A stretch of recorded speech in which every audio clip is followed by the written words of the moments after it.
morning. I missed yesterday. It was Saturday. Today's Sunday. And so I'm doing a one-day late garden walk. And I realize these are super useful when I go back and look at them. So kind of there's where the kitchen garden looks. Things are, just kind of chugging along. We have a lot of cherry tomatoes that are ripening. So you can see it's pretty loaded. And then here's my cabbage, and I'm still having bug pressure even though they're netted, but I just open up the net and pick off the caterpillars. Beans are cropping, and so we're eating some of them. Some banana peppers, and this is a Kakuzi squash, which they grow really, really long, like 2 feet. So we'll see if we like those. And here's our beets where we interplanted where we had low germination rate, and see if I can show. So now they're coming up. So we'll end up with a pretty good crop of beets. I actually just planted, there's my Bentley boy, Pete's new truck. I actually just planted another 100 beets in trays. There's my chickies.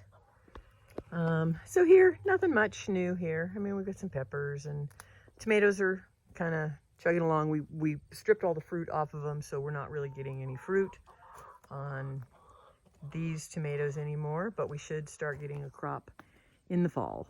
So, and it's starting to feel a little bit crisp in the morning, which is kind of interesting. Nothing going on in strawberries. I've got some more squash coming up, I hope. I'm fighting squash bugs slightly, but not super bad. So I'm kind of staying on top of them. And in the greenhouse, we've got some fall seedlings started.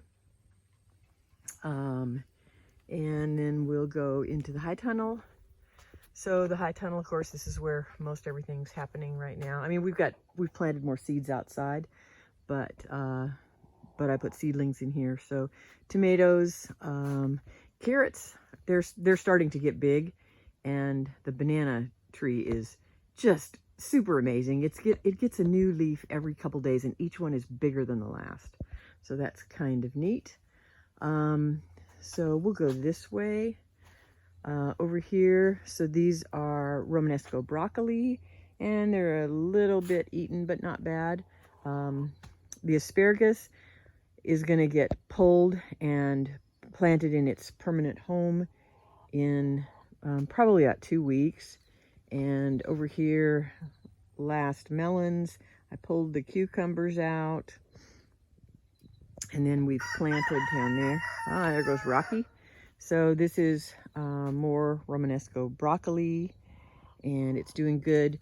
The kale is finally overcome the bug pressure, and so now I'm harvesting it and giving it to the girls and Rocky, to the chicks. So there's that banana tree, and then some more tomatoes. In here, I will pull this up so you can see. So this is all cabbage, and they're doing really good. They were from starts, and then outside I've got more cabbage that I've covered. Sweet potatoes, and I pulled everything out of that bed. And then the beans over here are really starting to go, so that's kind of cool. I'm afraid they're going to actually grow up onto the high tunnel, which is very possible, but they're doing good. And then if we go out here, I pulled the big sunflowers that were there. I've got just some flowers. We're still cropping a lot of peppers, and then there I planted some broccoli or cabbage seedlings. They're pretty big, and then I covered them just to give them a little bit of protection. And then on the left-hand side over here, this is beets, and they are coming up. They're just still really small, but I'm starting to see leaves now, and then some flowers in the background. So that's kind of about it. Not a lot of changes. Just kind of chugging through, cleaning beds and switching things out. So that's about it, and I will talk to y'all soon.